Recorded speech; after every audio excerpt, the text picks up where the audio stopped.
Suzanne Vega kommt in die Region. Am 13. Oktober spielt der Weltstar in der Rockhal in Luxemburg. Aber zu Luka und Tom Steiner gibt's ein neues Album Flying with Angels. Und gutem Datenkabel kann man in Sekunden in New York sein. Und da ist Suzanne Vega. Herzlich willkommen. Hello. Hi.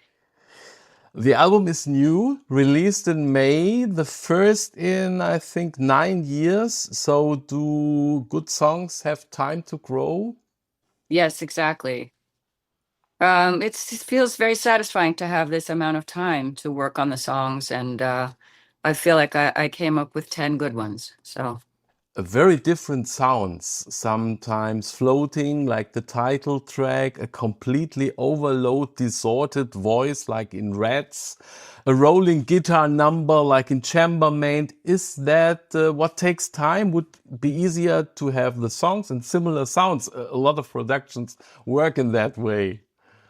yeah, no, I think what took the time is that I was doing other things. I was working in the theater for a lot of those 10 years. I had a one-woman show and I was doing it. I did it off Broadway. I did it in Houston, Texas. I made a film of the show. So all of that took a lot of brain work to keep doing that. So finally, I thought, now it's time to stop doing the theater and to get back to songwriting. And that was in November of 2019. And the next thing that happened, of course, was COVID. So I spent years sitting at home being afraid. And actually, that's the atmosphere of the new songs, is the fear and the anxiety of being at home through COVID, the rats, the anxiety, the ambulances, the feeling of emergency all the time. It wasn't so much I needed the time to create the songs. So that's what happened. And you worked on the sounds in the flow. It was in the flow because I worked with Jerry Leonard. And the two, sometime, I guess in about 2022, when we had all been home for 2 years and we were bored out of our minds. So he started to call me and say, look, let's meet once a week at this little studio in Queens. And so we would go there to have something to work on, and we would drink tea and talk about music. And we started to keep a spreadsheet of all the music that was exciting. So if I had an idea like Rats, I'd say, I have this thought, it should be a punk rock song. So he said, well, what kind of punk rock song? What punk rock band are you listening to? And I'd say, oh, the Ramones. So we listened to a couple of Ramones songs. So he, on his spreadsheet, would keep the music that we were inspired by in the moment of discussion. And we were very free. We had everything from Radiohead to Bob Dylan to Al Green, or, like soul music, all kinds of music. And it was just a question of our imagination. How far can we go with this? So the challenge really was for Jerry to make these different sounds. And he loved it, and he's very creative, so he had a good time with that. Yes, two songs that fit perfectly to my playlist and the playlist of our radio. Witch, the witch represents the terrible things that happened since the pandemic or in the pandemic. Yeah. So you playing Witch? That's so interesting. When I created the song Witch, to me that's sort of like prog rock 70s, a little bit like. It's not Led Zeppelin, but it's almost like ELO, electric, like stuff like that. So I thought, this is so obscure, no one will really get it. And Chambermaid wrote so beautifully. And these are, of course, parallels that few notice without being pointed out. It's the answer to Bob Dylan's I Want You from 1965. When you hear it, it's clear. What does Dylan mean to you? Dylan, to me, he's a wonderful songwriter. And I became aware of him when I was 8 years old. We had a teacher in school who brought in The Answer is Blowing in the Wind. And she played it for our class. And it was, I never forgot the images in the song of the cannonballs and the birds sleeping in the sand. And so he became a part of my life continuously through my teenage years, through my 20s. And he's someone I go back to for inspiration. If my brain is feeling tired or stuck, I can go back to his songs, and they expand everything in a beautiful way. So that's, he's a lot of things. He's like a an unseen companion and inspiration. I recently saw his biography, A Complete Unknown. In this film, he's really strange, and some would say he's an ass. Yeah, I think he's was considered that way. My mother always thought he was sexist. He was just she used a curse word to describe him, but I don't see that. I see in the songs his women range from goddesses to chambermaids to, witches to, their women are very they're in a lot of his songs, and they have a lot of range. So I don't see him as being sexist. I think he's great. Okay. You describe yourself as melancholic but optimistic. A positive feeling doesn't always mean you have to smile. This is true. Did I say that? Because it's actually how I feel. I've read it, yeah. If I didn't say it, I should have. So yes, I think it's true. I think I've become happier actually as I've gotten older. When I was younger, I felt it. I felt very constrained and constricted, but now I feel that I've achieved a certain freedom in my life, in my art, in my emotions, and so that's what I express. You live in New York. New York Times showed beautiful pictures of your home. I was there 30 years ago for 1 week, and I'm still in love with the town. What it's like living in New York, the city that never sleeps, as Sinatra sings. Yeah, it's true, by the way. It never sleeps, even when you wish it would sometimes. But yeah, I still love New York. It's difficult. New York had a very hard time through the COVID years. The pandemic was not kind to New York. It hit everybody very hard. There were many deaths. The economic impact on New York is still, you can still feel it. Places boarded up, places that closed, that never reopened. We need better management here. This is my feeling.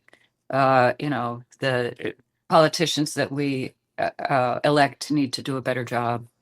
But I still love it. It's still a place of beauty, of intellect, of culture. You can go to the museums, you can go to the theater, you can find something to do on any level. And that's why I've always loved it here. And you can really go anywhere without autograph seekers. Yes, as it said in the article, although weirdly, right after we were taking the photos, someone came running up to me and said, "Oh, you're Suzanne Vega, and I love your new album." So that was kind of embarrassing because it was not what I said in the article, but so it happened. Yes. Happens once or twice, but not often. And Luka lived in the neighborhood in the second floor. Well, I lived on the ground floor, so everybody lived upstairs for me because I lived on the bottom floor. And there was a child named Luka. The fact of it is that I and my brothers and sisters were actually the children who were abused. But I wanted to keep it a secret when I wrote the song because my parents were still alive and I was still struggling with this idea. So I created a character sort of the way Lou Reed did on the Berlin album. He wrote in characters. Interestingly, his characters were female, and I wrote a character that was male, but he wrote about domestic abuse, and I was thinking if he can do this, then I can do this, and it worked way better than I had ever imagined. You're off to Europe on tour, October the 13th in Luxemburg. There are many sounds on the new album. We mentioned it. Which band will be playing it live? It's Jerry Leonard on guitar, and this time we're bringing a wonderful cellist.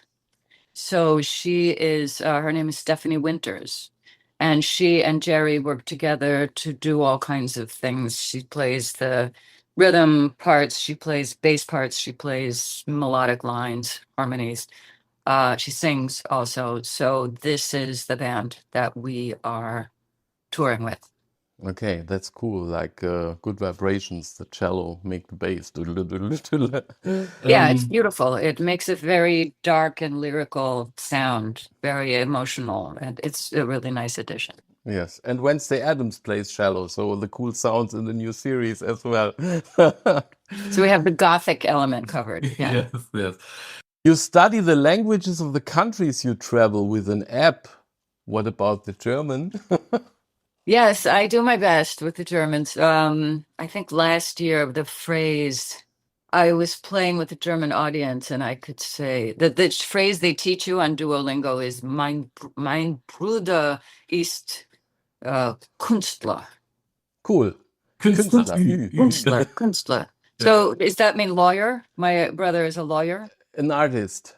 Oh, Lawyer is Rechtsanwalt. It's very difficult. So lawyer, it's so what is Kellner? Kellner means waiter. Waiter. Kellner, Right. waiter, right. So they teach you to say, my brother is a waiter. Okay. But my brother is actually an artist. So I would joke with the audience and I would say, mein Bruder ist kein Kellner, ist Künstler.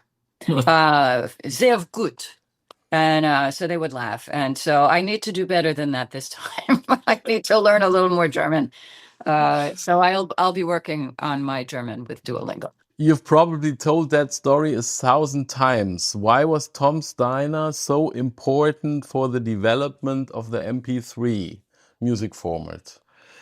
Because Karl-Heinz Brandenburg, who works with the Fraunhofer Institute, was working on the MP3, and he thought that he had finished it. And he told me this. And in fact, I went to the Fraunhofer Institute, and they played for me what Tom Steiner sounded like when they first ran it through. And it sounded terrible. It sounded exactly like Linda Blair in The Exorcist.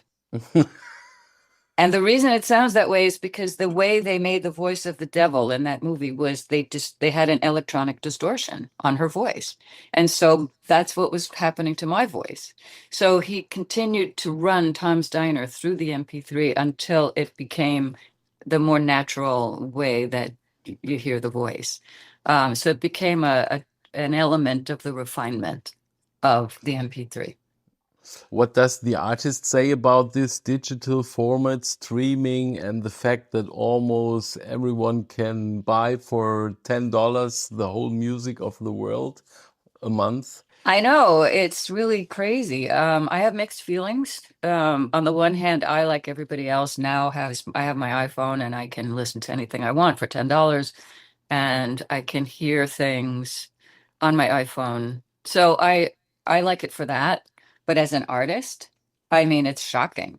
You know, now we sell a CD as a souvenir at a show for $10 or $15 because it has the autograph. So it's gone from being this supreme work of art that you would pay money for, and now it's worth almost nothing. It's like, as I said, it's a souvenir. Yeah. So,